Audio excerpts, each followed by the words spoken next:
Surau yang menjadi benchmark di Cyberjaya.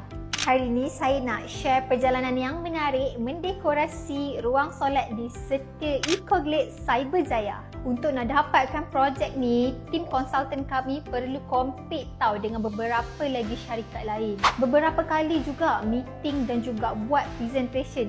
Dan perkara yang paling merisaukan kami adalah desain kompetitor tu sendiri lagi penuh berbanding dengan desain kami.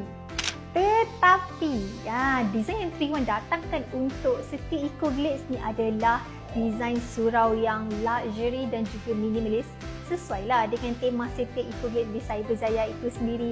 Dan Alhamdulillah, Triwan Group adalah pilihan hati klien kami. Dan warna yang menjadi pilihan hati klien kami sendiri adalah warna coklat dan juga gold. Baru nampak mahal kat situ. Pada asalnya, surau ni kosong sahaja tanpa ada dekorasi. Inilah dia perjalanan projek progress di Surau Setia Eco-Glades yang hanya mengambil masa 1 minggu sahaja untuk siap.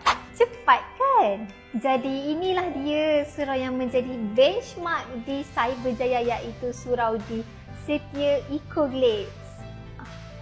Jangan lupa untuk like, share dan juga tag video ni kepada AJK Masjid atau surau anda. Kalau tuan-tuan juga nak dapatkan surau yang wow sama macam surau di Setia Eco-Glades, okey? Dan lagi satu, jangan lupa tekan sahaja link dekat bio untuk tuan-tuan dapatkan consultation 3D design dan juga quotation secara percuma sahaja dengan Triwan Group.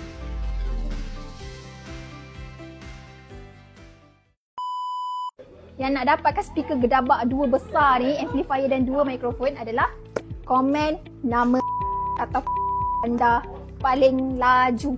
Nampak je kami post dekat social media. Terus komen, jangan tunggu dah.